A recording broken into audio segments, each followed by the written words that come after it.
Patuloy mong nararamdaman ang malamig na panahon lalo na sa gabi at madaling araw. Kaya naman kanya-kanyang diskarte ang ilan para maibsan ang ginaw. May live report si Katrina Son. Ikaw, Katrina, anong diskarte mo? Ivan, kape nga. Kape buong bagdamag, yan nga ang diskarte namin. Pero alam mo ba, Ivan, na papalapit na nga ang buwan ng Pebrero, pero malamig na panahon pa rin nga ang nararanasan ng ating mga kapuso dito sa Maynila.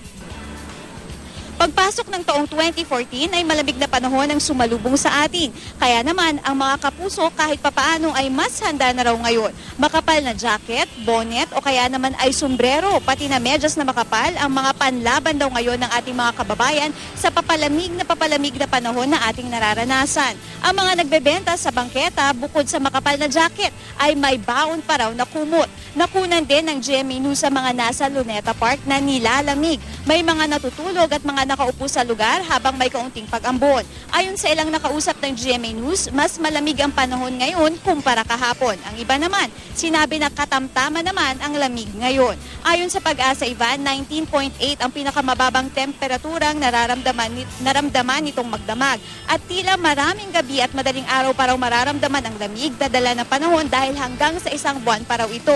Bagamat unti-unti na raw itong nararanasan. At yan na nga muna ang latest mula dito sa Quezon City. Ivan? Maraming salamat, Katrina Son.